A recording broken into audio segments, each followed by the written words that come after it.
Hello? Hello? Can you hear me? Can you hear me? You gotta tell me if you can hear me. As always, I have no idea if my overly complex tech setup is working or not. I think it's working. I'm pretty sure it's working. It wasn't working 10 seconds ago, and then I got the microphone working. So let me know if you can hear me. That would be reassuring. And what a show. What a show we've got tonight. Here I am with my festive advocate. It's the only time of year you can actually drink advocate. Because if you drank it the rest of the year, you would have diabetes. It is just custard. It's turbo custard. It's custard with a layer of alcohol. It's the most custardy thing I've ever drunk. It's more custardy than custard itself. So, we're going to be drinking some advocate. We're going to be, let's see, is anybody confirming they can hear me? Tonight I'm going to be covering loads of stuff. We've got Joey Barton. He's been prosecuted, he hasn't just had civil claims made against him, he's also been prosecuted for criminally calling Jeremy Vine a bike nonce and also criticising the football punditry skills of Eni Aluko. I gotta be honest, I'm on the side of Joey Barton. We've also got the crown jewels desecrated with custard, hence the advocate. I'm celebrating that. We've got. I'm not celebrating. I think I'll break down that case, but like they tried to do, tried to break down the case of the crown jewels in it. I'm also going to be talking about Afghan asylum seekers doing their normal Afghan asylum seeking stuff. I'm also going to talk about a woman who was attacked by a man. I think she works with the man, and then prosecuted because she called the man word I can't repeat because I'll get kicked off YouTube, but it was like a Mr. Brains pork sausage. So she called him that when after she'd been attacked. She was hospitalized with the attack. She called him that in a text message to her friend who also knows the guy. And her friend doesn't sound like a very good friend, reported her to the police for using this bad word. We're also going to talk about a similar case, which is a man stabbed. And then the stabber was acquitted because the man who was stabbed used the N-word. The N-word. After he was stabbed. I mean, you think if there's a time you might get a bit of leniency when you're using that word, it might be that time. But hey, what do I know? Anyway, hopefully this is all working. You can hear me. You can see me. It says, I think there's a glitch with the thing. I was expecting like 5 million people on. Doesn't quite say that many. But there was more waiting a moment ago. I don't know if they like tuned out when they saw me turn it on to sort out the tech issues.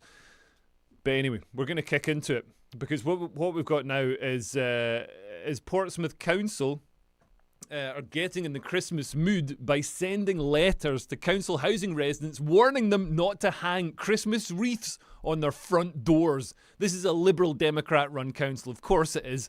Let's have a look at what they've been sending out. So here we go. This is the letter that went out to people in social housing. It says, re-personal property at Broome Close, Section 41, Local Government Miscellaneous Provisions Act 1982. It has come to our attention that you're using the communal area to keep personal items such as a Christmas wreath, a non-standard door number, and a Christmas decoration. I spoke to you in order to explain that you will need to remove these items. There's an image of the door there. I don't know if you can see it. Well, you undoubtedly can see it because you've got eyes. I don't know if I can make it a bit bigger. Maybe I can make it a bit bigger because it's absolutely bonkers. It's absolutely bonkers. They're complaining that, you know, there's this wreath, a non-standard door number, and a Christmas decoration in the communal area. It's not in the communal area. It's on their door. It's like off the floor. It's I don't know. I just think this is mental. Basically, what happened is somebody hung a Christmas wreath on the door, and the council, because they're disgusting socialists, decided to slam the person for daring to celebrate Christmas, which obviously should be called the non-denominational, festive, non-Ramadan holiday period for all people. Woodulus is there, comrade. Sounds like East Germany. It does sound like East Germany, except, in East Germany, you probably have fuller bellies, better living conditions. So the letter continues. Portsmouth City Council would like to remind you that you must not leave items in the communal areas. This is in line with your tenancy agreement, which you agreed to abide by, and health and safety legislation, which the City Council must abide by. Now, they're talking about the tenancy agreement, which you agreed to abide by. I'm guessing if somebody's in social housing in Portsmouth, they're maybe not that good at reading tenancy agreements and parsing health and safety legislation, because if they could, they'd be a top flight human rights lawyer and they'd be able to afford their own place. The letter continues. This letter is formal notice that the City Council requires you to collect your property before 2 p.m. on the 8th of December 2025. I wonder if it was collected. We don't know. If you do not remove your personal property by this deadline, it will be removed by Portsmouth City Council. Any other items left within any communal area from the date of this letter will be removed without any prior notice. Any items removed will be subject to a release fee of £25, which must be paid prior to any items being returned. This fee covers administration and safe storage of any items removed from, and then the letter cuts off. But oh my god, you know for a fact, I mean, this is a Liberal Democrat run council. If this was a Muslim thing, if this was a Ramadan, what do they have? Like a topless photo of your own cousin? I have no idea. What people have from other cultures. If this was something from some sort of, jingly jangly overseas religion that's now on our shores, the council would be bending over backwards. They'd be giving the residents grants to create their own, whatever it is, their own goat mosaic or something like that. This is why social housing is bad, to be honest. We hear from the Green Party and Labour and all the rest of it. Oh, we're gonna make more social housing. Don't make more social housing. Thatcher had the right idea. Get it sold off and make sure people can earn enough money that they can just buy their own house. Make sure there's not such insane pressure on housing, that there's a plentiful supply for everybody, and everybody can work their own job, earn their own money, and have that satisfaction of paying their own rent. Also, social housing, some of it's pretty expensive. It's ridiculous. I've got mates in social housing, and it's you think it's I've got a mate who's in central London in social housing, and he has to pay £1,000 a month. I know that's obviously really cheap for a one-bedroom flat in central London, but it's still £1,000 a month, which if you're some sort of benefits grifter like he is, he's kind of annoyed about it, I don't know how, as a Scotsman, when I came down to London, I automatically, just like magnets coming together, found the benefits grifters and befriended them. But that's what I did. So Portsmouth Council have responded. The council have said, we understand this can feel frustrating, especially at Christmas, but communal areas in our blocks of flats, including hallways, stairwells and doors in enclosed spaces, must be kept clear, and the fire doors must be untampered with for fire safety. I mean, it's a wreath. This isn't the cladding you put up around the block that the people had to pay 60 grand each to get removed. Although, it won't be the people in the social housing. It'll be, private tenants somewhere else that have to pay. It's not that. It's a little wreath. It's a little wreath. We've been doing it for centuries without fires, or with, manageable numbers of fires. And also charging them money to, the release fee of £25. It's like when they take your car. Have you ever had your car clamped and towed and carried away to £1? This happened to me over lockdown, because I just left my car parked somewhere. Because I couldn't go anywhere. I couldn't do anything. So my car was just parked for a long time. What I didn't know was my tax had run out.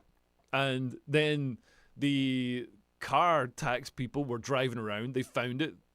They found my car. They realised it wasn't taxed. So they stole it and took it to a car impound place. And then, they sent a letter or whatever, but, it's lockdown. I was essentially homeless. I was living in all these different places, so I never got the letter. And by the time I got the letter, it'd been in this pound for a month and a half or something. And each day it racks up these fees. These people's wreaths will rack up a daily fee if they don't go and collect them from the wreath pound. And I was just so pissed off. Because, how come it's lockdown, but the people who go around looking for cars that have been taxed, they're allowed to go around. I wasn't allowed to go around doing comedy. That was bad. But apparently going around looking for cars that hadn't been taxed, that's bad.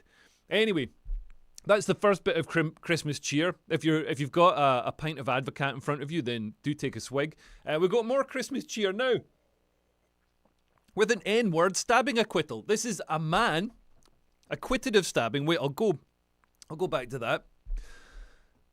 This is an N-word stabbing acquittal. This is a man who is acquitted of stabbing because the man he stabbed said the N-word after being stabbed. This is insane. Let's find it. I've got it on here. That's that thing. Let's find the right one. So if we go here, it's a video. We can actually listen to this. Let's have a little listen. Police announced that 42-year-old Gary Omar Edwards was arrested on assault charges. It stems from a stabbing that happened on Northwest 5th Street just after 9:30 yesterday morning. Police say a person was stabbed in the shoulder area and went to the hospital with serious injuries. Edwards was arrested by the Central Bike Squad. There's no word on the stabbing victim's condition. Police announced that 42-year-old Gary Omar Edwards... So this was the use of a racist slur by a wounded man in Portland's Old Town stabbing spurs jury to acquit. So before his acquittal, Gary Edwards, who's the black guy, he was charged with second-degree assault for knifing a stranger on Northwest 5th Avenue near the Union Station on the morning hours of July the 7th. So the charge carried a sentence of 5 years and 10 months in state prison.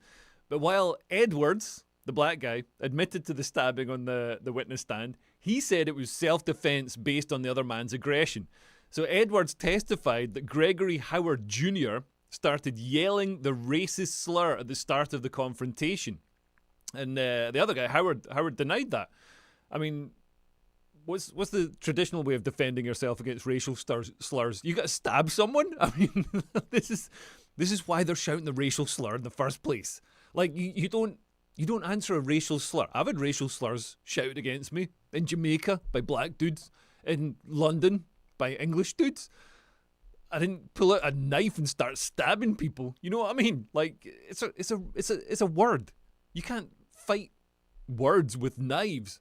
Although apparently a jury in America think that you can. They acquitted the guy. Because the person he stabbed shouted the N-word at him. And there's only evidence of him shouting the N-word afterwards. So transit cameras showed Edwards, a folding blade knife clasped at his side, approaching Howard from behind as he sat on a bench. The video has no sound, but Howard springs up and pushes Edwards as soon as he sees him. The duo scuffle against the wall for a brief moment, ending with Edwards stabbing Howard in the shoulder. So it sounds like Edwards initiates this issue. Edwards approaches Howard from behind as he sat on a bench. Edwards, the black guy, has got a knife. Ends up with the black guy stabbing the white guy in the shoulder. We can see them in the picture there. That's the guy clutching his shoulder, and there's the other guy. There's the other guy who's snuck up behind him. Defense attorney Daniel Small emphasized that security officers heard the wounded man shouting the racist slur and captured it on their body cameras as he described the incident. So Edwards is black, Howard's is white. Both are alike in other respects. Each is 43 years old with arrest records reflecting the cycles of homelessness and violent disorder. So they're both homeless, they're both 43. They both look quite... One thing I've noticed about America, you see the homeless people and they look a lot healthier than the homeless people we've got in like Glasgow or London. Like that white guy, you know, apart from the hole in his shoulder, he looks pretty healthy. And the other guy, you know, they look like they go to the gym. Maybe America's just a better place to be homeless. They've got, you know, I guess it's less crammed, and you've got less competition from, you know, homeless people from other places. So Small, he's the defense attorney. He's the lawyer for the black guy. He said Edwards was simply approaching Howard and offering a polite trade. His knife for some cigarettes. man, they're not even trying. It's just a polite trade. Why, young man, would you care to swap some cigarettes for this knife here? I'm not convinced. And then the defense attorney said, what other than racism could explain why Mr. Howard perceived hatred, animosity, and aggression from a complete stranger? This is what the defense attorney asked the jury. Obviously, everybody in the jury is going to be some West Coast American white liberal who's just terrified of being called racist. So they're going to acquit the black guy because somebody's mentioned the N-word, somebody's mentioned racism. But it's just a word. This is what people don't understand. It's just a word. It's only for the last maybe 30 years it's even been seen as such a catastrophically terrible word to say. Like back in the early 80s, apparently the sort of BBC, the Ofcom regulations for what you could say on TV, like it was a word you weren't allowed to say on TV, but it wasn't like the worst word. It wasn't like the C-bomb or the, melon farmer or anything like that. It was just a word. And it is just a word. It's just a word. You know what I mean? It's not a magic spell. When somebody says the N-word, it doesn't summon Satan or, turn the continuum of the universe inside out. It's just a word. And that excuse is just it's just ridiculous. Oh, he was simply approaching the man he stabbed from behind with a knife to politely ask for an exchange of cigarettes for the knife. And he only got the knife out and stabbed it into the man to show that the knife was in fact sharp and could be used for stabbing. Absolutely ridiculous. It's not the most ridiculous naughty word case this week. Let's have a look at this. This is a woman prosecuted for... I'm just going to pause this. I'm going to show this video in a moment. This is the woman. This is a woman prosecuted for calling her attacker a bad word. This is a woman who was assaulted and then prosecuted for hate speech for calling her attacker the Mr. Brains pork sausages word in a text message to her friend afterwards. Let's watch the video. Let's see what she has to say about it. I've heard 11 police officers turned up. Yeah. I mean, that's completely ridiculous. Yeah, I'd left my front door open. I was waiting for my dad to come to the house. I was actually in the bath. And 11 they opened the door themselves. And just came in? And came in. And you're in the bath? Yeah. And what do they say to you? Well, I heard my name, which was one female out of the lot of them. And 10 male officers? Yeah.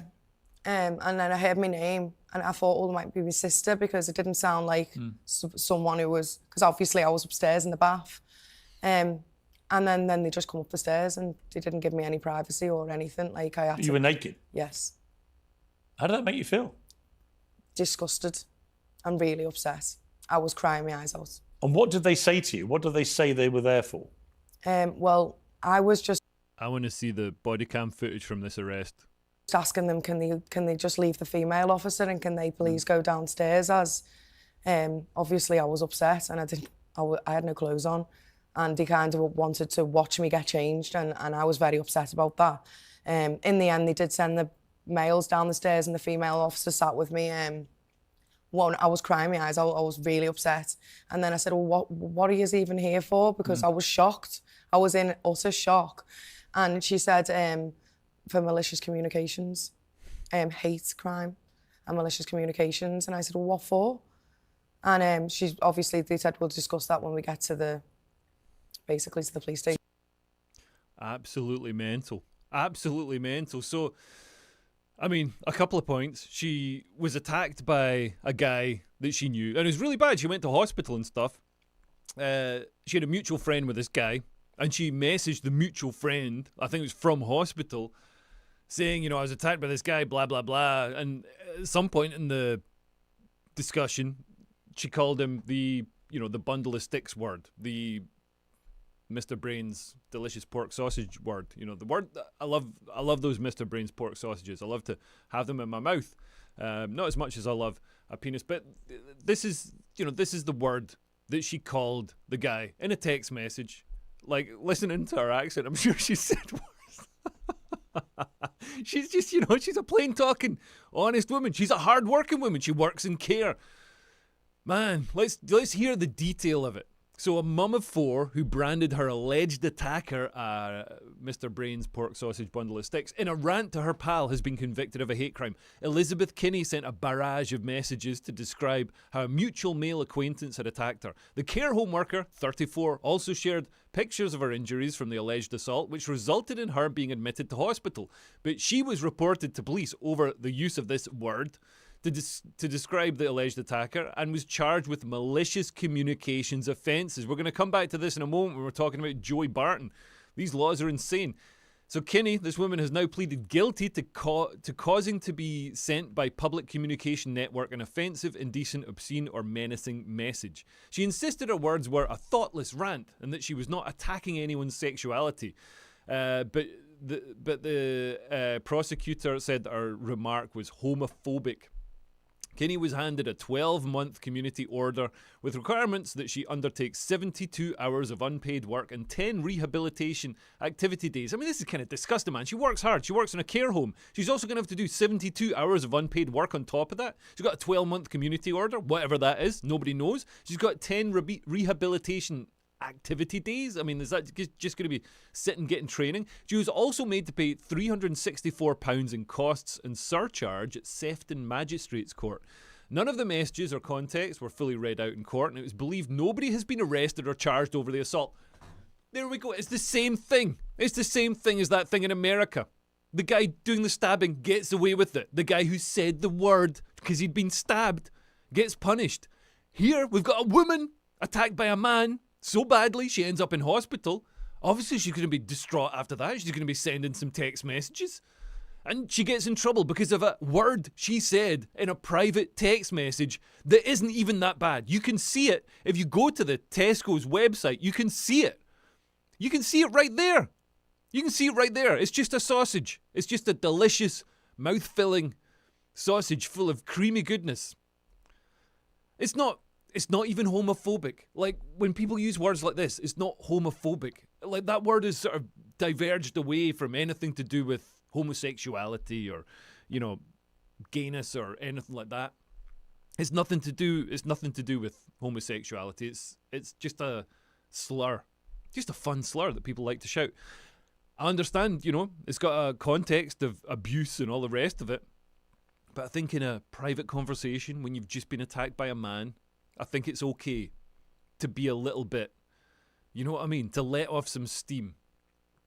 So Jacqueline Whiting, who's prosecuting, said the defendant and the victim in this matter had been friends, but had a falling out which resulted in an incident on the 27th of October 2024, whereby abusive and homophobic text messages were sent to the victim, causing her alarm and distress. The Crown placed this offence in the highest category of its type due to the effect related to sexual orientation and the greater harm because it had moderate impact. That doesn't make any sense whatsoever. So the defendant and the victim. So the victim is seen as the person who received the text message. Basically, they had a falling out. And this person is also the victim, the person who received the offensive message that's actually about somebody else. They've had a falling out, so she's reported her to the police, because she knows that these hate crime laws can be used as a way to, you know, get someone. This happened in Scotland with a friend of a friend who got her ex-boyfriend and father of her child because he used similar language in a text message. Then they had a barney, had a bust up and all the rest of it. So then she was like, well, I'm going to get him. I'm going to get revenge. So she went to the police and was like, look at these offensive text messages. They weren't offensive when they were friends, when she got them, when they were still together. They weren't offensive then, but then you fall out and it's like, oh, I've got this thing I can use to get this person. It's terrible. It's terrible. Yeah, people in the comments, woodulous. It's a grass, a clipe. It is absolute snake, as the women say on Facebook. In mitigation, Kinney's lawyer, so Kinney is the woman who sent the offensive message, Kinney's lawyer, Simon Simmons, said the mum was simply upset about what had happened to her. Yeah, quite right. He added, it all sounds ridiculous and childish and she is quite embarrassed to read them in the cold light of day. Though she used the words, beef olive. Beef olive, is that what it is? I thought beef olive had a vine leaf around it. Maybe that's how some people like their F words. With a vine leaf, like Tarzan. But yeah, they're simply words used without any thought to get it off her chest, which the policeman saw because they went and arrested her when she was in the bath. I wonder if the police were looking through the window, being like, she's about to get in the bath now. If we just wait 15 minutes, we can see her chest. that she's getting these words off. You know, I don't know. Did they? Who knows? Who knows? Just because it's what I would do, I don't know. So her defence lawyer said there was no planning, no targeting, just a response to something that has happened to her, getting something off her chest. Oh, I've just said that. Mr. Simmons also told the court Kinney has worked in a care home for 16 years and dreams of being a nurse. Oh man, this woman, like I really feel bad for her because she's got 4 kids, so she's repopulating Britain. She's doing what all the Elon Musks and everybody says that we should do. She's fulfilling her side of the bargain, keeping British fertility high. And she's working really hard in a care home. She's worked there for 16 years. She dreams of being a nurse. She could, with 4 kids, she could just lounge around on benefits. She doesn't. She works hard. And she's getting punished because she used a word. That is disgusting. That is insane. So sentencing, Robert Wogg, I guess he's the magistrate or whatever, said, the sentence has been uplifted because of the homophobic content. We accept that it may have been made in a rant, but nevertheless, they were made. This is insane. So the judge seems to have completely bought into this idea that words are worse than actions. You know, the guy who attacked her hasn't faced justice. Nothing's happened to him. But she's being dragged over the coals because she used a word. And yeah, get a new friend. Get a new friend. I mean, it sounds like she already has moved on from that friend. It sounds like that's why she's in this pickle, because the old friend is such a despicable person. She's like spilled the beans on private messages to try and get her. It's horrible. And like punishing a woman who's been the victim of an assault that hospitalised her, and getting her for a word that she used against the person who assaulted her. It's insane. It's like in Afghanistan when, a rape victim, the woman is sent to jail for bringing dishonour on the village or whatever. And they're only allowed out of jail if they marry the rapist, because that's bringing honour back into the village. It's absolutely disgusting. So yeah, I hope this lassie, I hope she gets some sort of, I hope some billionaire feels pity on her and gives her, pays for her nursing training. I hope she gets her nursing training we should be training people like her to be nurses instead of importing them from, Zambia. Is Zambia a country? Zimbabwe. Places like that. Zimbabwe! Anyway, let's move on. Let's move on and look and see what's racist today. Here we go. You know what's racist today? Today, Labour MP Mike Tapp is racist, according to a bunch of mad communists. This is about the grooming gangs inquiry. So Labour are, after dithering and saying they weren't going to do it, and then saying they were going to do it, and then it falling apart and stopping and starting, and various, groups starting up and stopping. Labour have decided to push forward with this grooming gang inquiry. With an I, not an E. So they're going to get to the bottom of grooming gangs. They're going to find out, what the real picture is, because there's not enough information collected about these incidents. So this is Labour MP Mike Tapp. We know that an issue with grooming gangs is, there's certain demographic overrepresentations. There's the sort of issue of grooming gangs, not the wider issue of child sexual exploitation, but the issue of grooming gangs comes about because of Biradari clans from the Mirpur Valley in Pakistan. And they've got this honour-based clan system, like the Afghans I was talking about just then, and they see women outside the clan as having less value than inside the clan. And they also have very medieval misogynistic attitudes to women, which isn't great for, the areas they were sort of airdropped into by communists post-World War II to sort of have a demographic replacement in the former, the post-industrial towns in the UK, because, there's all these girls in care, there's girls that have nobody looking out for them apart from the state, and the state did a terrible job of looking out for them. So it's getting an inquiry because people don't like it that tens of thousands of British girls were targeted and assaulted and on an industrial scale and tortured, and some of them were even killed, put in kebab meat, just insane stuff like that. So let's see what Mike Tapp is saying. But it's also very important, and what we won't do is turn away from this, and it's about ensuring that if there is a link between ethnicity, between race, between culture, that we identify that so that we can deal with it, whether it's because one of the reasons that the perpetrators are committing this crime or one of the reasons that some have turned away from it. We need to get to the bottom of it, and I'm confident we will. Yeah, so that seems like a sensible thing to do. He's talking about the grooming gangs having this Pakistani Muslim overrepresentation. It's not even just like Pakistan in general, it's the Mirpur Valley. That's where a lot of them come from.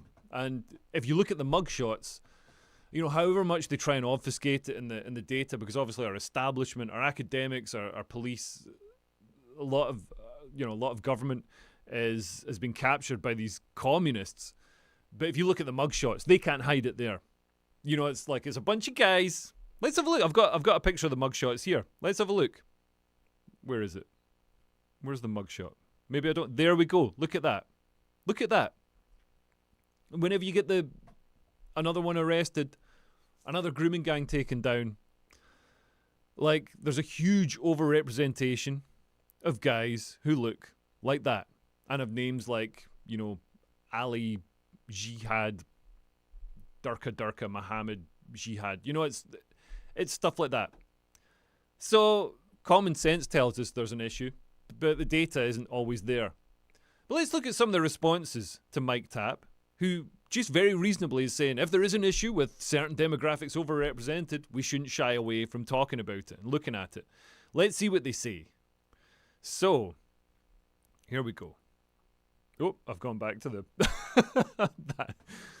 So this person, Cremont Communard, says, the bloody state of this, Jim Crow era levels of rhetoric coming out of this disgusting government.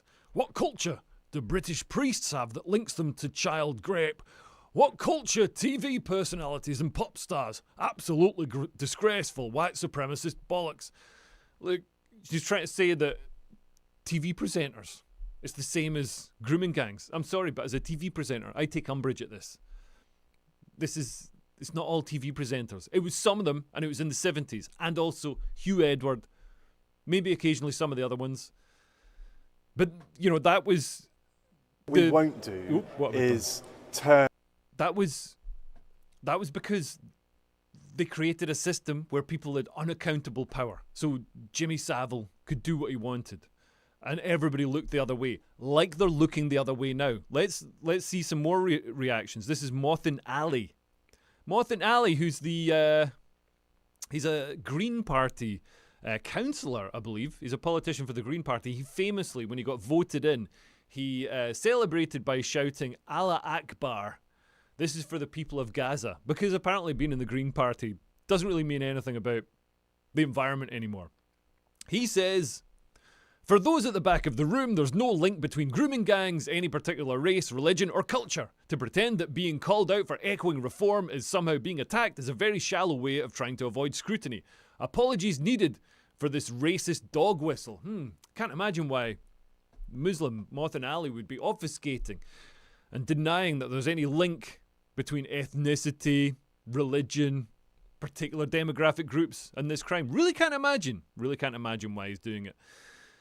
Actually, I can. It's not the reason. It's not the reason you might be thinking. It's because everybody on the left is absolutely signed up to this idea that there can be no negative impact from diversity, even if you're bringing people from a really antithetical, really alien culture, a medieval culture where they have bachabazi, these dancing boys. They get a boy in the village, and they're like, "Okay, you're going to be our essentially, toy," and he has to put on eyeshadow and dance for them, and they all bum him, all these Afghan truck drivers, and they all do it, and they all the men do it. It's not seen as a gay thing. Homosexuality is really savagely punished, but then sort of bumming a 12-year-old boy is not seen as bad.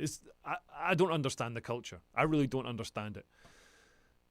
But let's see what other people say. Zara Sultana Brand says that this guy, the Labour MP Mike Tapp, is nothing but a Timu Enoch Powell. The rhetoric is straight out of the old fascist playbook. Shame on you and shame on this Labour government.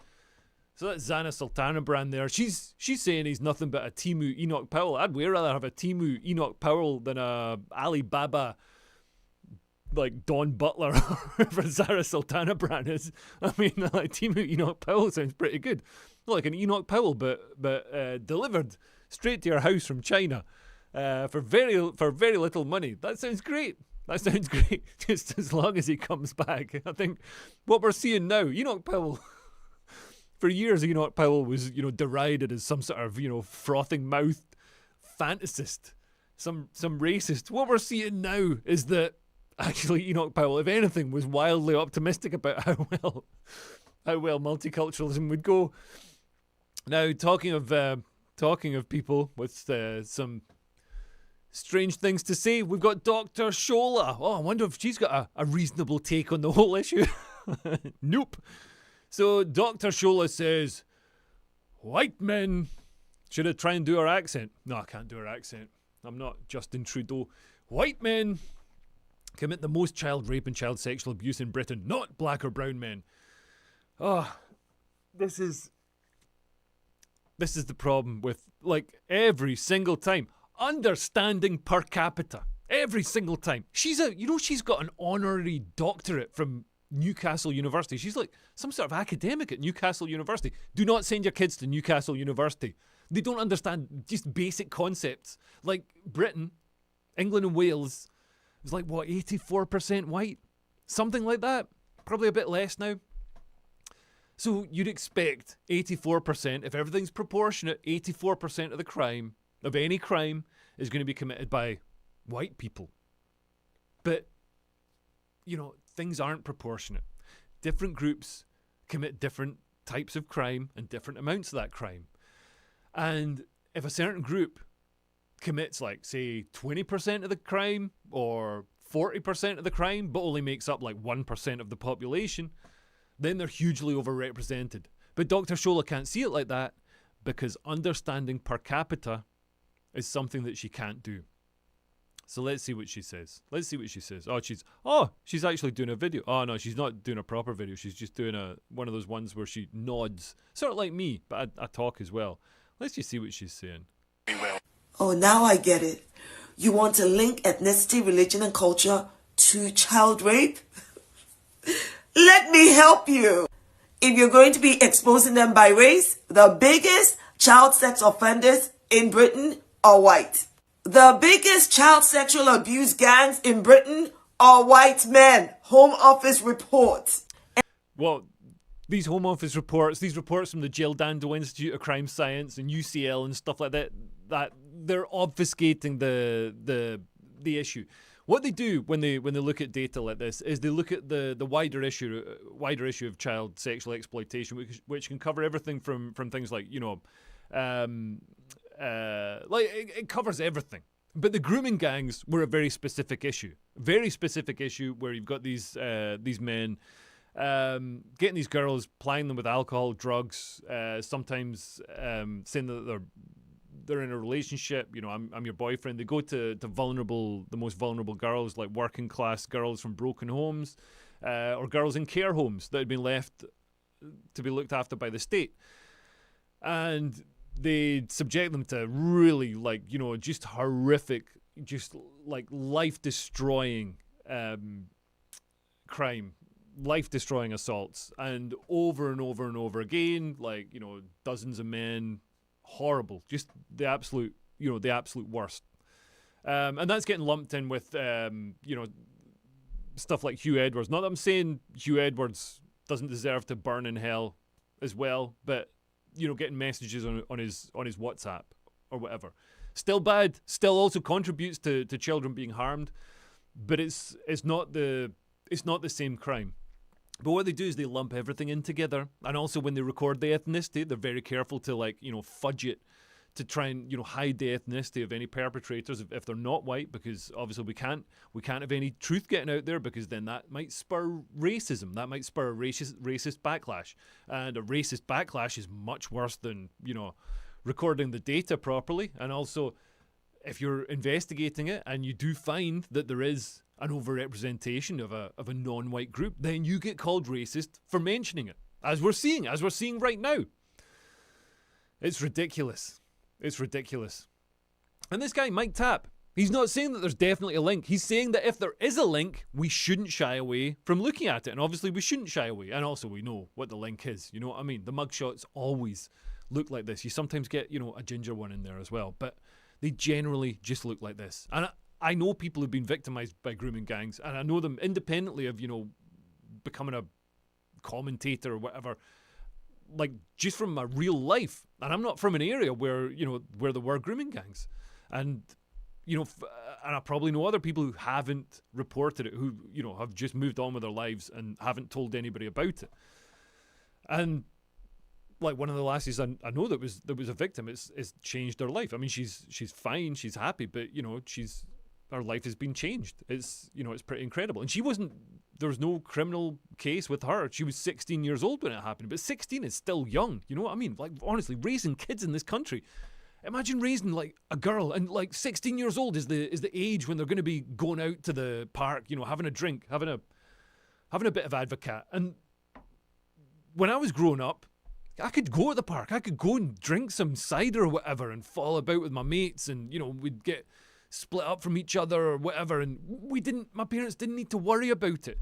Partly because I was a very skinny 6'6" man, but also, because we didn't have, we had a cohesive, homogenous society that looked out for each other. Now, like, you've got to watch your kids all the time, because if they take the wrong turn, if they become incapacitated, if they have a shot of vodka or whatever too much, and they're incapacitated, there's people looking to prey on them. It's absolutely disgusting. And also, it's not just the anecdotal stuff from the mugshots that we see. By the way, I'm trying to get some resources and people together to actually do, like, the AI analysis of mugshots and arrests and convictions, so that we can see. And I think it'll be pretty easy, because I think it'll be pretty easy for an AI to tell the difference between, these guys. I mean, look at the state of them, you know what I mean? And, other guys. And if we move on, look at this. So this is from an independent government report, the Casey Review, that said that it's noted that empathy with victims is a likely barrier to offending behaviour, and therefore disregard for victims, whether through misogyny or so-called othering, enables offenders to overcome this barrier. Operation Stovewood considered this to have been a factor at play in Rotherham, where nearly 2/3 of offenders were from a Pakistani ethnic background, and the majority of the girls were white. That's from an official government review conducted, with all the pressures from the woke left-wing establishment who want to hide any link to ethnicity whatsoever. And it still made it into the review. Like, when people are brave enough to actually just speak plainly and directly, like Baroness Casey, when she said that, when she put this in the report, lots of people pointed the finger and said she was racist. I know it would have shut doors in her face. It would have stopped opportunities for her. She still said it. There's huge issues as well with the recording of ethnicity. This is why it needs to be looked at. And also, there's so many contradictory ideas with what the left are saying. They say, diversity is good. We need diversity because then we've got more different ideas and different cultures and different ways of doing things and whatever. But also, by the way, everybody's exactly the same in the way they do things. It's like, you tell me, like, some guy from Afghanistan, some guy from Somalia, some guy from a remote valley in Pakistan is going to have the exact same attitudes to women and children, especially British women and British children, as somebody who's born and raised here. I mean, come on. You tell me Hugh Grant is the exact same as, like a Somalian pirate? It's just, there is this idea of the universal human. Just blows my mind that people can still be pushing it. It's a religious belief. It's a religious belief. I mean, these responses show that the leftist establishment have already decided that, there can't be a difference with regards to ethnicity.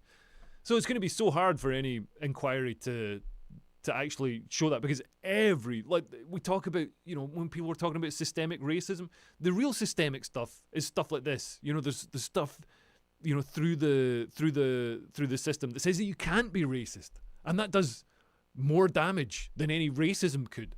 This idea that, racism, you can't be racist, so you got to hide any evidence of, grooming gangs or anything like that. That's one of the reasons it could go on for so long. I don't know, I just think it's mental. And if all cultures are identical, why do we need diversity? Like, what, this mad idea of diversity doesn't even make any sense. And the new inquiry, I'm not saying it's going to be a whitewash, but it's being led by Baroness Anne Longfield, CBE, who's a pal of Starmer's. And I know Starmer won't want to, poke the hornet's nest and get everybody riled up. They're going to come up with something, a palliative, that's going to make everybody look away again, just like Labour did back in the day. I mean, one of the worst things about the grooming gang scandal is it was essentially a rape for vote scandal.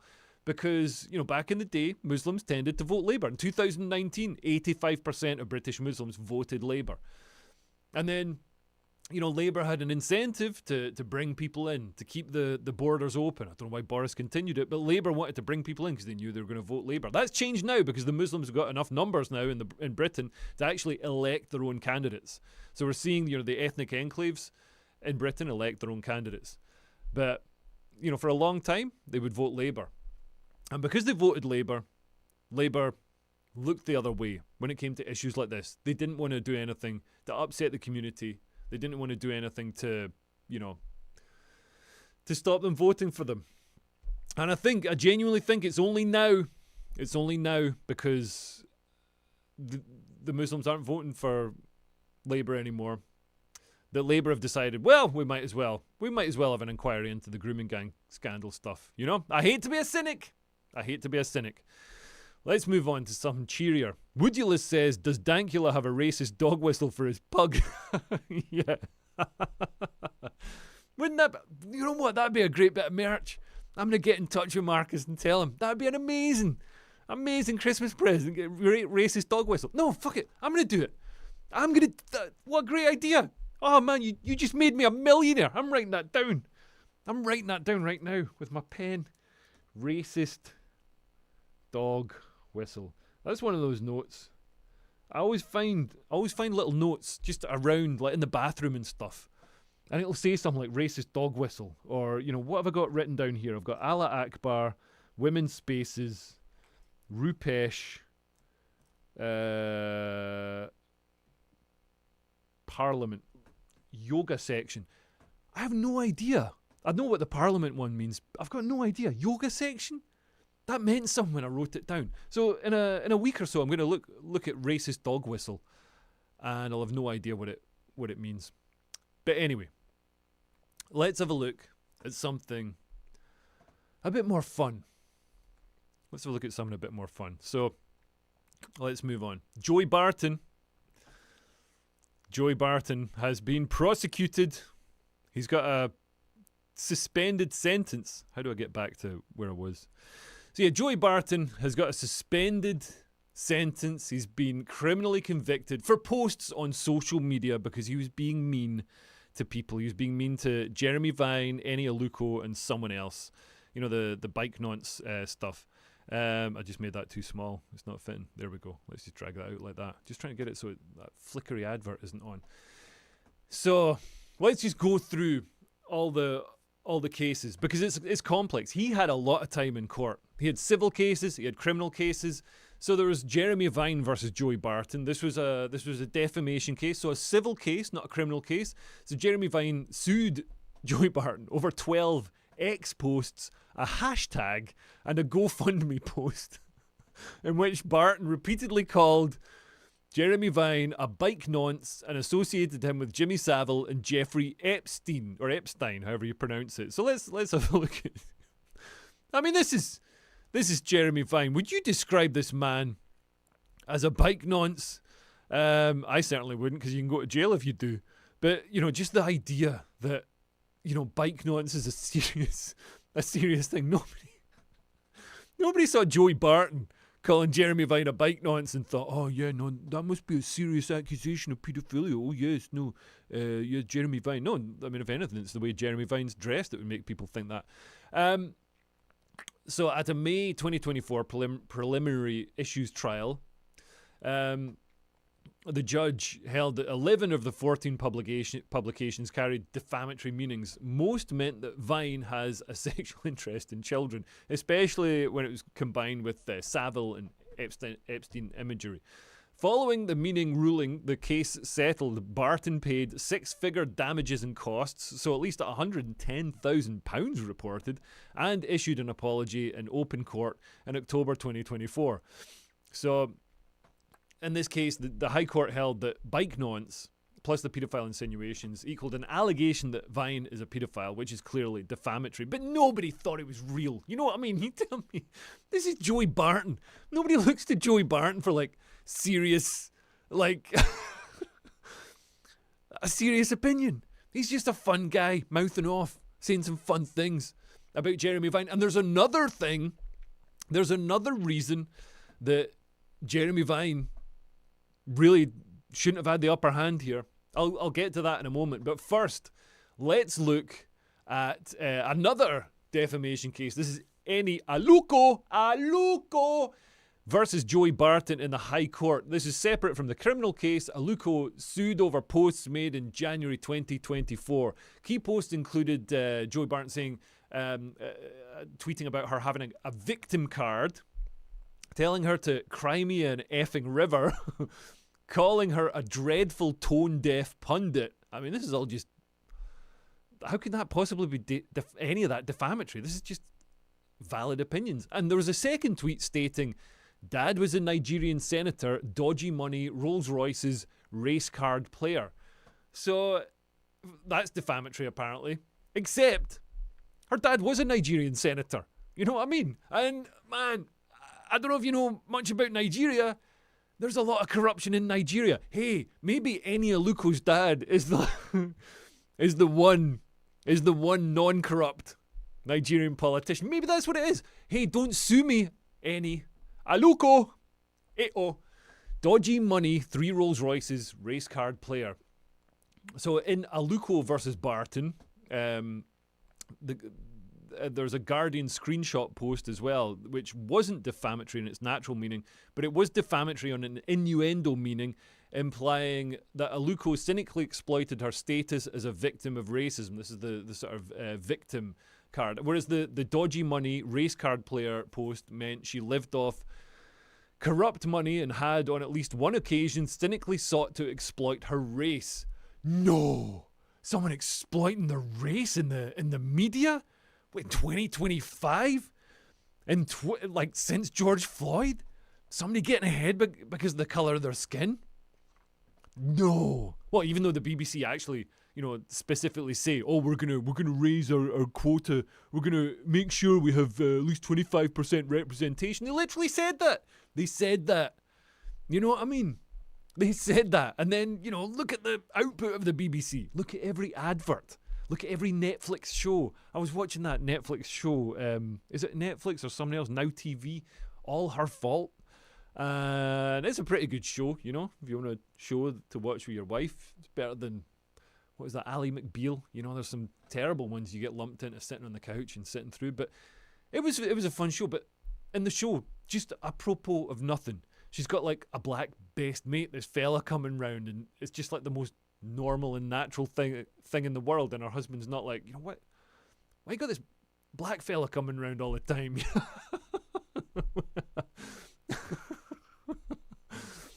I mean, I've got black friends, but I've got black male friends, but I'm a male.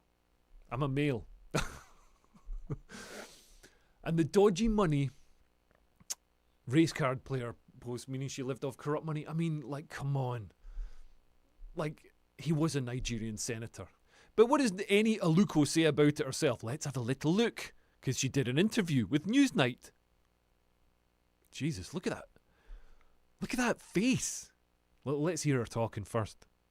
I'm not sure why people maybe were misguided on that. That, in the UK, there's always been harassment laws, there's always been defamation laws.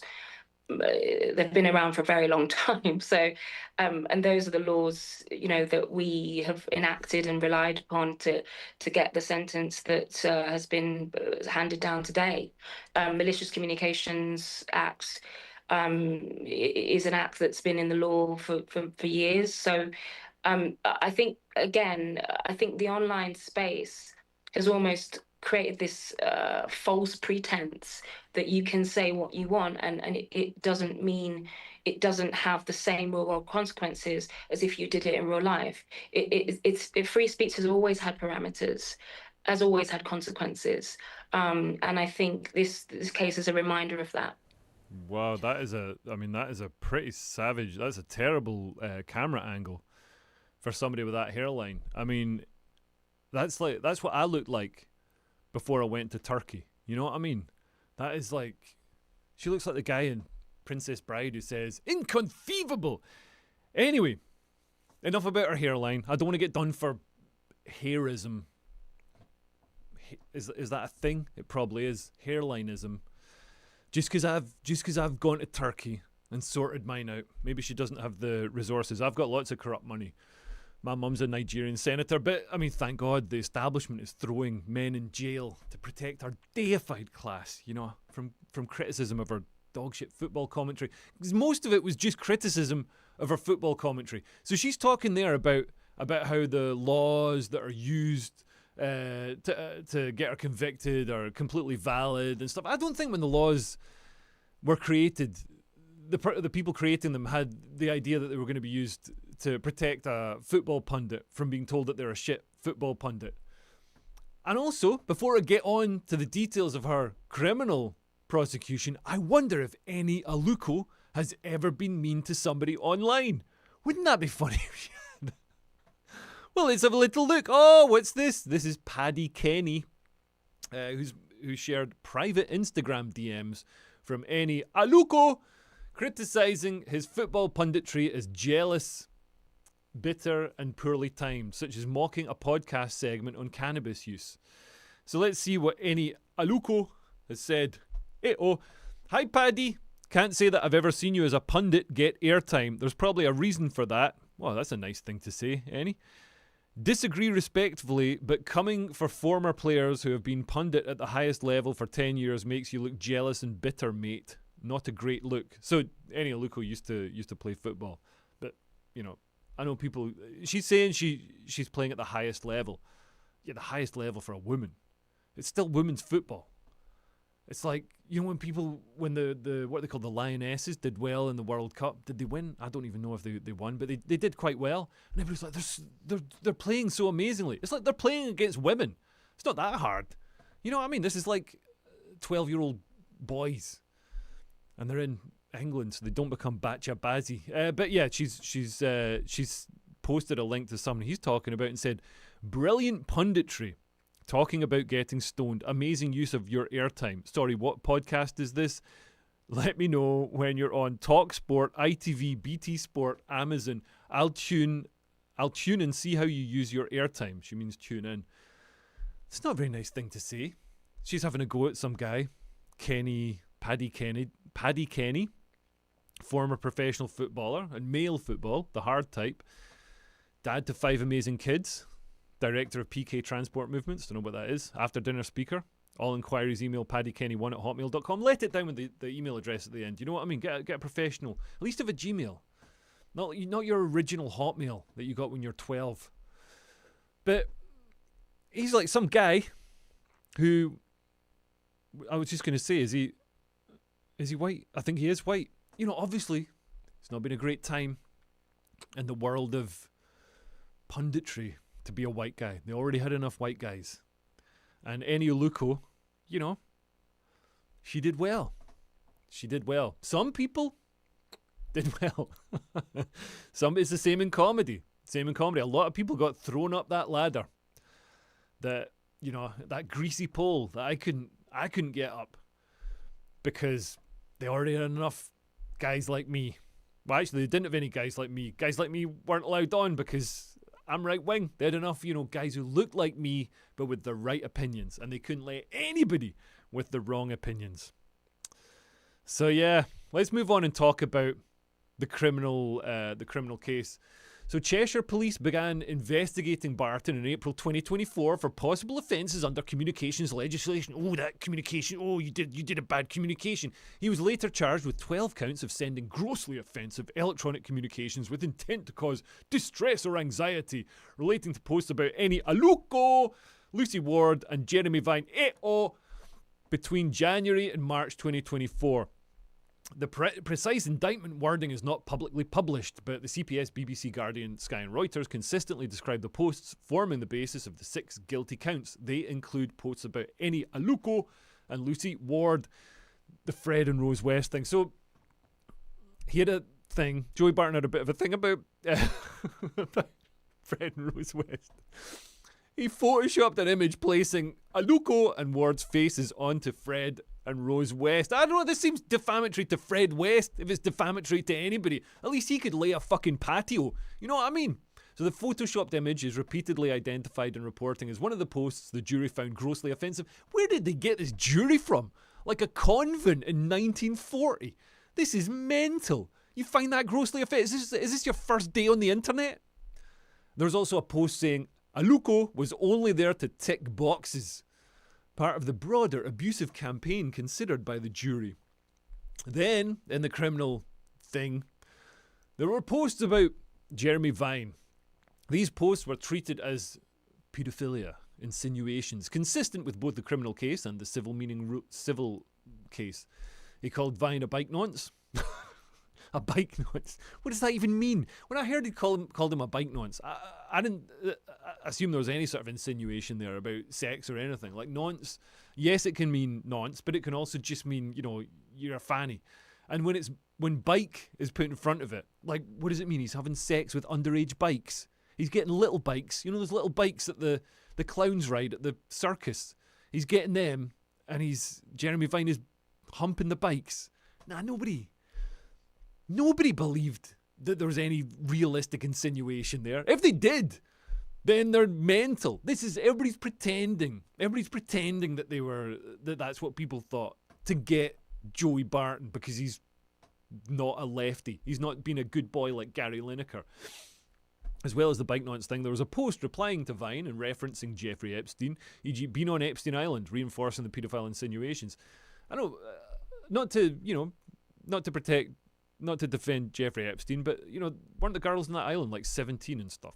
I mean, it's not the same as, what do they call it? An Ebola file. Ebola! Something like that. I don't know. Somebody explained it to me once and I edged away from them.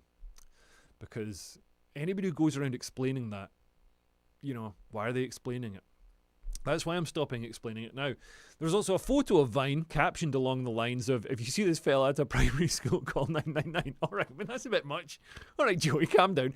So these posts form the 4 Vine-related convictions, with the other 2 relating to Aluko and Ward. After a jury trial at Liverpool Crown Court, Liverpool, on the 7th of November 2025, he was convicted on 6 counts. 6 counts, acquitted on 6. And he got a 6-month prison sentence, suspended for 18 months. Well, let's hear the judge talking about it. This is the judge. Joseph Barton, will you stand up? Given the gravity, persistence and impact of this offending, I have no doubt that neither a fine alone nor a community order can be justified, and that the custody threshold is crossed. There will be concurrent terms of imprisonment for each of these associated offences, the sentences for each reflecting your overall offending and recognising the principle of totality.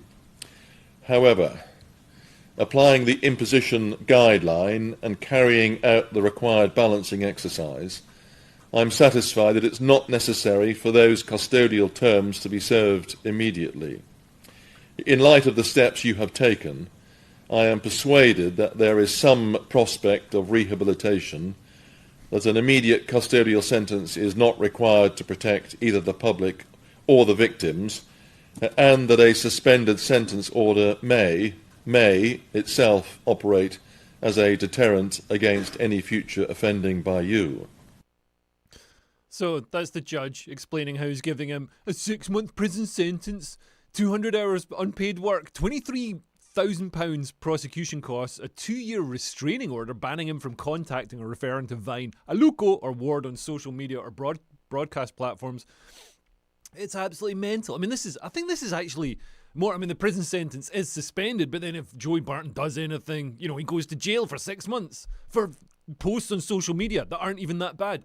The judge said that free expression protects robust debate, but Barton's conduct amounted to a sustained online abuse campaign, including vilifying comparisons to serial killers and paedophile insinuations. So Barton has effectively been convicted of a speech crime, so he's jailed, well, suspended prison sentence for saying horrible things online rather than for threats or violence. I think we can all agree you shouldn't be allowed to threaten people. You shouldn't be allowed to be violent or encourage violence against somebody. This is just offensive. So even disgusting insults shouldn't be a criminal matter, especially when they don't contain, any doxing or incitement or anything like that. And the judge used any Aluko's testimony to the impact on her as evidence that it's offensive. So this isn't objective. This is like if somebody, and this is how the hate crime bill in Scotland was worded as well. It's like the victim decides if it's offensive or not. So you can just decide to be offended by anything, and then the judge can agree with you if you're both left wing, or he can disagree with you if you're a right wing person who's been offended by something. The Malicious Communications Act test of grossly offensive. Terms like grossly offensive and indecent are so vague and subjective. They leave too much to conjecture and the sort of mood of the moment. So Joey Barton obviously isn't a popular guy on social media. I love him. I think he's funny, but he's not a lovey. He's not in with the nicey crowd. And we've seen with earlier cases like Count Dankula, they're examples of how these laws can be used to criminalise satire. Pardon me, I just drank a lot of Advocat. Criminalise satire or dark jokes, and they create a chilling effect on speech. Joey Barton, he's not a professional comedian, but he's a funny guy. He could, you'd think it would be a valid defence to be like, I'm just messing around. It's also double standards and selective enforcement. So Vine insulted Barton first. This is what I was talking about. There's a reason Barton should be taking the upper hand here. Barton never threatened, a civil case, never reported Vine to the police. So Jeremy Vine first suggested that Barton might have a brain injury. Why isn't Jeremy Vine being prosecuted for that? That's not only offensive, it's disgustingly offensive. It's ableist, because people do get head injuries and it does affect their ability sometimes. But also, it's very real for Joey Barton. He's a footballer. Footballers take a lot of blows to the head, and that can give them issues. We see that in a lot of sports people. So why isn't Jeremy Vine getting arrested? Why isn't he in the dock for that? He started it. Joey just picked it up and ran with it. Maybe a bit too far. But I mean, he might have gone a bit too far in terms of okay, Joey, he's had enough. He's already dead. Just leave him. But how can that possibly be a criminal matter? And how can it possibly even be a civil matter unless you're making a serious allegation that people believe? Is there no sort of threshold for I thought when you make a defamation case, there's got to be some sort of threshold. You've got to show the damages. Did Jeremy Vine really lose any work because of Joey Barton calling him a bike nonce? I just find that incredibly unlikely.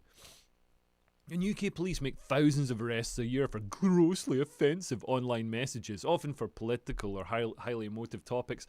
And enforcement is always one-sided. Look at Lucy Connolly. She's a right-wing woman who sent a tweet saying, I don't care if you burn the hotels down. This is in the wake of the Southport murders. So emotions were running high. I think people can be allowed to get a bit of leniency when children have just been stabbed by the government's pet imports. People have been given asylum here. Anyway, she went to jail for ages. She got 32 months. She was sentenced to 32 months. Whereas Ricky Jones, Labour councillor, he directly incites a mob. He's like, ah! Nothing. Pleads not guilty, gets off. So establishment broadcasters and approved people get protection, while people who are already unpopular or on the wrong side of the left-right divide are seen as trolls, problematic, and they get the hammer. I mean, this should have just been a civil case and Vine had already sued him in the courts and won six-figure damages over the same insinuations plus an apology and cost. Then there's a criminal case as well. And Aluko's got a separate High Court defamation claim. And a judge has already ruled that, you know, certain tweets are defamatory. So she's going to get a big payday as well. She can maybe go to Turkey with that.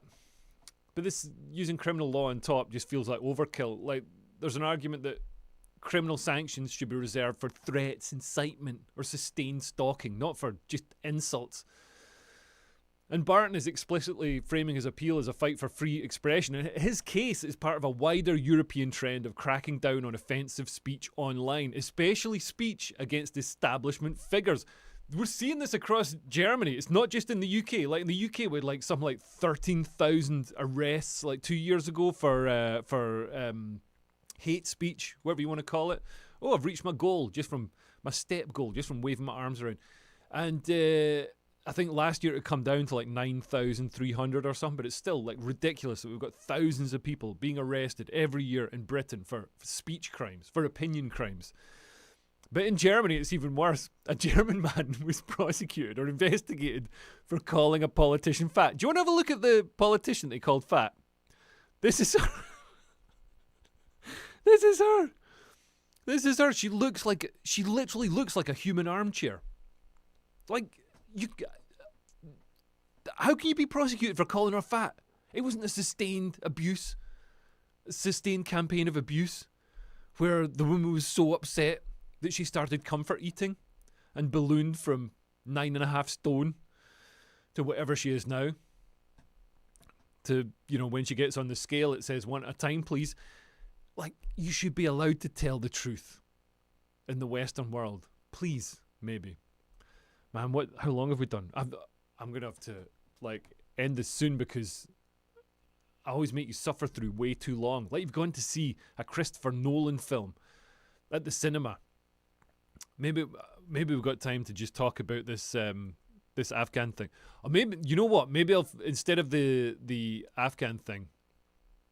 No, let's do the Afghan. I'm going to talk about the Afghan thing. So this is let's get the right tweet up. Man, this is a depressing story. So, a 15-year-old girl was raped by 2 Afghan asylum seekers. The most horrifying thing, well, you know, the second most horrifying thing about this is the way it was reported in the media, because it just really brings to light how the media always try to, you know, lie and obfuscate what happens here. So let's take a quick look. There is CCTV footage. So this is the CCTV footage released in the wake of their sentencing, showing the boys, 17-year-old boys, leading their victim across a bridge to a park where they forced the 15-year-old girl, to perform oral sex on them. So the asylum seekers, you can see them standing menacingly on either side of the girl. This is about 9:20 p.m. after they lured her away from her friends in this park in Leamington Spa.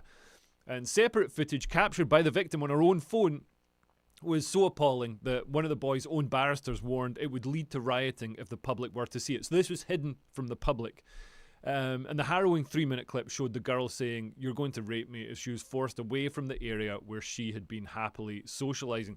The phone clip, which was played at Warwick Crown Court, also caught the girl weeping, repeatedly crying help and begging not to be taken into the park. So, I mean, just a horrific case. Just another horrific example of, I mean, this is a daily, every day you open the newspaper and there's another, you know, asylum seeker did this, Afghan illegal migrant did that, whatever it is, you know, the Hadush Gerber Selassie Kibatu. And the media, the left-wing establishment, are still trying to cover it up. Look how it was reported. If we move on to this. So it says here, 2 teenage boys have been charged with rape following an incident at Newbold Common in Leamington Spa at the weekend. An incident, just a generic incident. And 2 teenage boys, say 2 17-year-old boys from Leamington. 17-year-old boys from Leamington. I'm sorry. From Leamington. They're from Leamington. They're not. They're from Afghanistan. They're from Afghanistan. And it's ridiculous to pretend that they're from Leamington. And they cannot be named due to their age. We'll get to that in a moment. So they've been charged. They went before magistrates, and Warwickshire Police has also appealed for witnesses. The force asked for anyone who spoke to a distressed young woman on Saturday. A distressed young woman. She's 15. So the attackers, who say they're 17, it's obviously bollocks. They're obviously not 17. People always lie when they come to the UK. There's a pattern of people lying. They know that if they pretend to be younger than they are, they can get to stay. Not only get to stay, but then the state is like, oh, well, you're 17. Oh, we better put you in this school. So then you got like a 32-year-old guy, full beard and stuff, you know, tattoos and all the rest of it, like crow's feet, sitting in a classroom with 15-year-old girls. And the state's like, oh, this is the way it should be because he's 17. And then the state deliberately doesn't do things like look at dental records and look at things that can prove the actual age of someone. They don't do that because they don't want to know. They don't want to know. They want to put the person in. They want to put the man, the danger to your kids, in with your kids. It's disgusting. A distressed young woman. So the attackers are teenage boys. So, teenage boys. They cannot be named due to their age. They're just teenage boys. But the victim, who's younger, is a distressed young woman. Oh, what, is she 32? No, this is an absolute farce. She's a child. 15. Absolutely disgusting. And of course, anybody who speaks against it is seen as racist. And the defence lawyer for the Afghan migrants who raped the 15-year-old girl asked the judge to stop the press from being able to say that the rapists were Afghan asylum seekers. This is mental. So Joshua Radcliffe, defending one of the boys, Niazal, that Leamington Spa name, had earlier sought to oppose the press's application to lift restrictions on naming the boys by arguing the crime was so appalling it could lead to rioting. It is horrific footage, genuinely horrific footage, he said. I have no doubt that if the general public were exposed to that, we would have disorder on our hands. Robert Holt, defending Jahanzeb, that's the other guy, went further by asking the judge to stop the press from even being able to say that the boys were Afghan asylum seekers. So they're deliberately hiding the truth from us because they know we're not going to like it. If the truth is so abhorrent, maybe we shouldn't have the situation that allows these things to happen, allows these situations to occur. Man, absolutely disgusting. Now, I mean, this was universally condemned, of course. Adnan Hussein, MP, who's one of the Muslim MPs, now that they can elect their own people, they're not bothering with Labour. So Adnan Hussein said, send them back and let them face justice the Afghan way. So a lot of people applauded him for this and said, oh, that's great. You know, this is barbaric, but great. But the problem with this is, what is justice in that culture? So the justice in Afghanistan, we've seen rape victims jailed and only freed when they agreed to marry their attacker. This is insane. There's a famous case 14 years ago. This is it up on the screen now. The woman was sent to jail, and they wouldn't let her out until she agreed to marry her attacker. She had the baby she conceived from the rape when she was in prison. This is the justice that people think. You know, people think, oh, they'll get sent back to Afghanistan. They'll be punished. They've got really harsh punishments over there. No. They reward the rapist. They punish the victim. It's absolutely insane. And in nearby Pakistan, we've seen cases where they deal with a rape by letting the brother of the victim rape the sister of the rapist. So if you've got an incident of rape, and this shows how, vastly different our cultures are. Because we treat people like individuals, you know what I mean? But over there, they've got the honour system. So the girl who's been raped, her brother is allowed by the court, by the village elders or whatever council they've got, to rape the sister of the attacker. And that balances the honour between the families. So everybody's happy. I mean, apart from the sister of the attacker who hasn't done anything wrong, and then she gets raped. Absolutely mental. I mean, this is why, we had this problem with the grooming gangs, that honour-based system that sees people outside the clan as, less than human. Imagine airdropping that culture onto, post-industrial northern towns. Like beautiful places. I don't know who went there in the 60s and was like, you know what this place needs? You know what look at these vulnerable girls in the care homes because social liberalisation means that the men aren't, the patriarchy's gone, the church is gone, anything that would have looked after them is gone, society's gone, the community's gone. Absolutely mental. And speaking of Pakistan, they've actually deported 1.7 million Afghan migrants. So it can be done. If Pakistan can do it, then we can do it. We just need to do it. And there shouldn't be safe routes to Britain. You know, people coming from Afghanistan, people getting flown in the dead of night from Afghanistan because they say they helped Britain, they helped the Allies fight the Taliban. Like, so many people have claimed asylum, saying that they were interpreters for the Brits and the Americans in Afghanistan, that, you know, statistically, each British troop would have had, like, you know, each Allied troop would have had, like, 3 interpreters each. It's like, it's obvious people are just chancing it because they know it works. Nobody ever gets turned down. Nobody ever gets turned down. And at the same time as, you know, these horrific crimes, you know, there's just a drip every day. There's a new one. At the same time as these crimes are happening, our lovies, our posh lovies, are agitating to keep the flow going. So Stephen Fry and Joanna Lumley are among the celebrities urging the UK not to weaken torture protection. Sounds good. I mean, who likes torture? But this isn't about that. This is about letting people in because they say they've been tortured. So they've signed a letter saying that plans to reinterpret the ECHR for asylum seekers is an affront to us all and a threat to security. Nah, honestly, Stephen Fry, Michael Palin, that Irish comedian lassie, Brian Cox, oh, he's a fanny. I can't even watch Succession because he's such a fanny. You know what? They can come and stay at your house, Joanna Lumley. Joanna Lumley bought a house in the village, like, well, outside the village where I grew up. Nice house, nice cottage in the hills, like a holiday home or whatever. Like in the whitest place in the universe. It's like, why don't you go and live in Crowborough? Why don't you go and live? Why don't you get a hut on the military camp where they're housing them all and see how you get on, Joanna? You know what I mean? Like all these lovies completely insulated from the issues that they're causing by their own wealth, by their own status, but still saying, oh no, come on in, refugees welcome here. Well, not here, over there with the poor people. They're welcome over there, you know, right next to that care home, next to that school. Man, no way. And the establishment people who are just waving them through. We need Nuremberg trials for the bureaucrats who sign the papers for these men. People need to start thinking, you know, each person they let in, you know, oh, Mr. Jihad, nah, maybe you don't get to come in. Maybe you don't get to come in. You know, the officials who wave them through, if you wave these men through, you bear responsibility for what they do. If you advocate for them being here, you bear responsibility for what they do. They should be housed in Labour and Green areas. And we should smash the door off any virtue signalling lefty. Just smash the front door off its hinges and give these men a map to all those houses. Anybody says, oh, we should have them here. Yeah, they're going to be here all right. They're going to be in your house.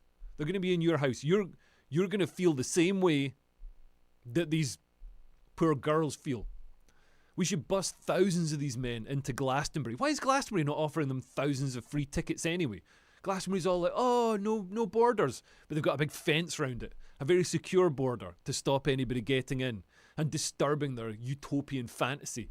No, let's send 10,000 boat migrant men into Glastonbury. Let the Glastonbury goers who want them here, let them suffer the consequences of their own opinions, not offset the consequences of their opinions onto innocent children.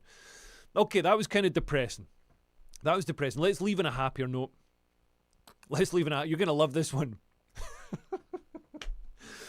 This is a guy parked in a parking space outside his house and went on holiday. And while he was away, the council painted a disabled parking bay around his house, around his car. So there's actually a video of it. Let's just watch the video. So this is a guy who, you can see the council here. They turn up. The guy's on holiday. They turn up. They paint the disabled bay around the car while it's sitting there, and then gave him 4 parking tickets. So the vehicle's owner, who asked to remain anonymous, parked his Audi on an unrestricted road near his home in New Addington, South London, while on holiday in November. When he returned, he had received 4 penalty charge notices. CCTV posted on social media showed workers painting around the car on November 17th and parking attendants issuing tickets between November 22nd and 26th. Croydon Council apologised for the confusion and revoked the fines a week before the video was posted online. So the guy said, "It really put a dampener on my holiday because I kept checking the camera to see what was wrong and there was nothing I could do." Man. Ah, man, welcome to local authority bureaucracy. I didn't want to go out and do the things I wanted to do because I was worried about the amount of tickets I was accumulating. My day chasing down parking cheats with blue badge patrol. Oh, no, that's something else. So the owner agreed that the disabled bay was necessary, but criticised the council's lack of communication around painting it. It's the same as doing an extension or any other roadwork. You let people know, he said. Without any communication within your community, that's the wrong way to do it. The local authority told the Times it was standard practice to paint around cars. Otherwise, they would have to wait for the space to be free, which would have... Oh, so these are comments that people have posted. I'm just looking at this video. So this is why he was so mad about it, because people in the local neighborhood Facebook groups started kicking off about it. They saw that he had a car in this disabled parking bay, and they started saying this. So Sylvia Rooney, sorry to dox you, Sylvia, but it's a public forum. This is on Facebook. This car has been parked here. That's her wording, not mine. This car has been parked here for 1 week. The council put in a disabled bay for me, and this car parked in there. It has 2 parking tickets already. No badge sign. Does anyone know who owns it? Yeah, one guy does. And let's see what the replies are. Whoa, look at this. Amber Faye says, "It would be a shame if all the tyres went down." Sylvia Rooney says, no, I just want the bay back. Good on you, Sylvia. You're not joining in on the tyre slashing. Louise Alcock says, "Amber Faye, why would you do that?" This is good. It's good to see some common sense in our Facebook groups. That's nice. I take away what I said about you, Sylvia. You're a great person. Stephen Dieball. He's got 2 balls. It says, "Tow it away. Forget the ticket. It should be a tow right away." Louise Alcock says, "Stephen Dieball, could be stolen, just a thought." Oh, we got some of our smartest minds on it. Kola Agbula Kola Agbula says, I can't even laugh at that name. I'm going to jail if I laugh at that name. Says, "Unless the bay has a sign with your vehicle reg only, I'm afraid anyone with a disabled badge can use it." Quite right, Kola. That is quite right. But maybe the car is disabled. I mean, disabled. I think we're digging too far down. So this is it. Continuing. So basically, the guy was annoyed that people were commenting, making him out to be a bad guy. He just went on holiday and left his car parked, and he said, he didn't like it, and the council said it's unacceptable, because then, as it blew up and people saw his side of the story, they started having a go at the parking wardens, and the council said it's unacceptable that our traffic attendants, parking wardens have to suffer any abuse. Man, if you've got a sign on the wall saying, our staff deserve to work without abuse or whatever, you got to think, why are you getting so much abuse? What are you doing that people don't like? I'm just saying. I'm not saying it's justified. I'm just saying if it keeps happening, maybe there's something you're doing.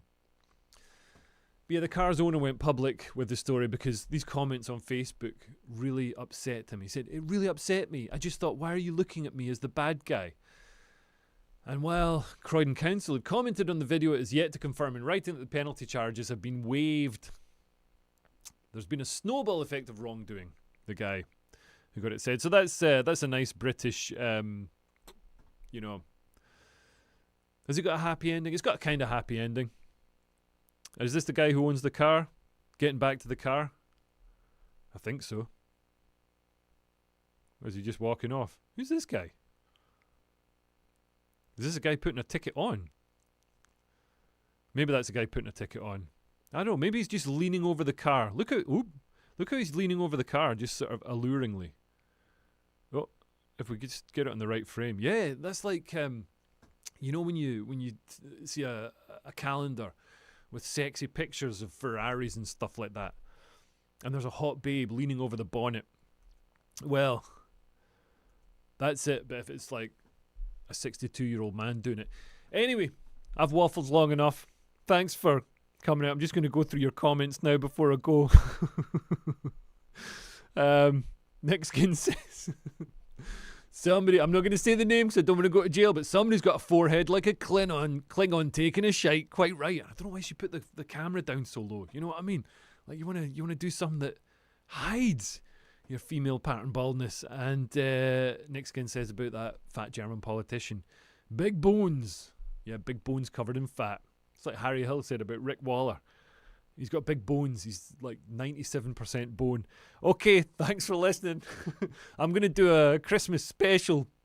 I'm saying it's a Christmas special. It's just exactly the same as this, except I'm going to be wearing a Christmas shirt, sort of like I am now, but maybe a Santa hat as well. And I'll fill the Advocat glass to the top next Thursday, 9 p.m.